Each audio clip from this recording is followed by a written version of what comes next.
근데 미용실과 업무 위탁 계약을 맺고 근무한 미용사는 근로자일까요? 개인 사업자일까요? 네, 법률구조공단 사용설명서 신세아 기자 나와 있습니다. 신 기자, 이게 뭐 어떤 얘기인가요? 네, 서울 강남에 위치한 국내 유명 브랜드 피미용실에서 10년 가까이 일했던 이모 씨 사연입니다. 네. 이 씨는 지난 2006년부터 2009년까지는 이른바 이제 스텝으로 일하면서 경험을 쌓았고요. 네. 이후 2010년 1월 스텝에서 이제 헤어 디자이너로 승격이 된 이 씨는 네. 1년 5개월간 이제 정해진 액수를 받는 이른바 월급제 헤어 디자이너로 일을 했습니다. 네. 이후 2011년 6월 매출액에 비례해서 수당을 받는 이 배분제 헤어 디자이너로 승격을 해서 네. 2015년 9월까지 약 4년간 근무를 하다 미용실을 나왔는데요. 네. 이제 문제는 미용실 측에서 퇴직금을 이제 한 푼도 못 주겠다 이렇게 나오면서 이제 문제가 시작됐습니다. 네. 뭐 10년 동안 일했다는데 미용실에서는 뭘 하면서 퇴직금을 안 준 건가요?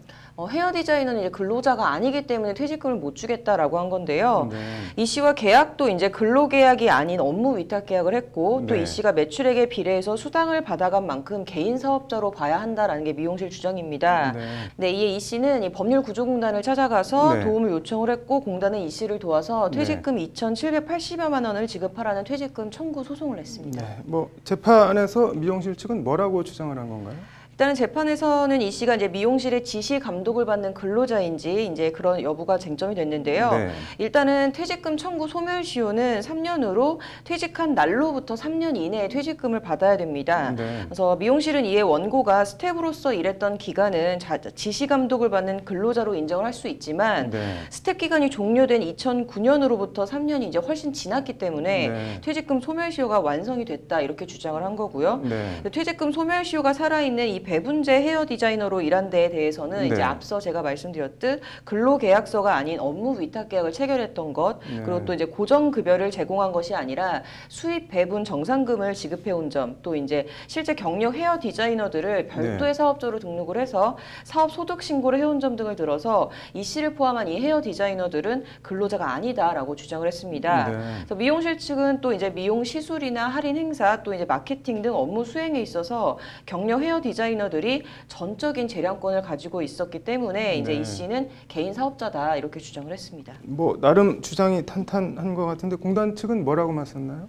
이제 공단은 이제 이 씨와 미용실이 맺은 이 업무 위탁 계약이 네. 내용에 있어서는 실질적으로 이제 고용 계약에 해당한다 이렇게 주장을 한 건데요. 네. 또 이제 경력 헤어 디자이너들도 실제로는 미용실의 업무 지휘 감독을 받은 것이다라고 주장을 했습니다. 네. 그래서 공단은 이제 그 근거로 미용실 관리 직원들이 뭐 헤어 디자이너들의 출퇴근 그리고 네. 근무 시간 이런 근태를 관리를 했던 것, 네. 또 이제 점심 시간을 20분 이내로 제한을 한 점, 또 매장 내에서 뭐 다리를 꼬지 말라고 하는 등 이런 네. 각종 규칙을 만들어서 이제 네. 위반한 경우에는 네. 막 벌금을 부과를 하고 네. 또 이제 신규 고객 배정 순번에서 제외한 점 이런 것 등을 근거로 들었습니다. 네. 그래서 미용실은 이 헤어 디자이너들이 전권을 갖고 자율적으로 이제 일을 했다고 하지만 공단은 그게 아니고 네. 미용실이 이제 근태를 매우 철저하게 관리를 하면서 사실상 이제 강제력을 행사했다 이렇게 반박을 한 겁니다. 네. 뭐 법원 판결이 어떻게 나왔나요?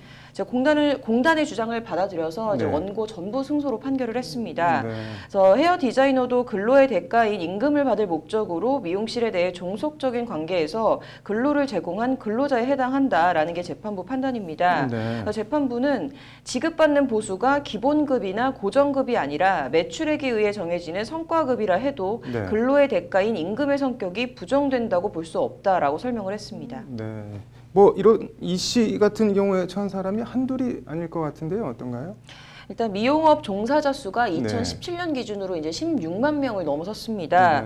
네. 미용실에서 주입한 측면도 있고 보통 네. 월급을 이제 인센티브 형식으로 주다 보니까 이제 본인들이 사실 미용업에 종사하는 그 당사자들도 네. 자신이 근로자가 아니라 이제 프리랜서라고 생각하는 경향이 있다고 하는데요. 네. 이 퇴직금, 미지급 등 부당한 일을 당해도 그냥 네. 이제 모르고 지나가고 알고도 그냥 포기하는 뭐 이런 경우도 있다고 합니다. 네. 그래서 근로기준법상 근로자 해당 여부는 업무 네. 위탁이나 또 도급 계약 등 계약의 형식이 아니라 그 실질에 있다라는 게 이제 지시감독 관계에서 근로를 제공했다면 이제 근로자에 해당하는 만큼 적극적으로 권리를 행사하고 찾아야 한다는 게 이번 소송을 수행했던 네. 강상용 변호사의 조언입니다. 네. 뭐 이게 꼭 미용실만 그럴 것 같지는 않은데 그게 뭐든 갑질은 좀 근절됐으면 좋겠네요. 오늘 잘 들었습니다.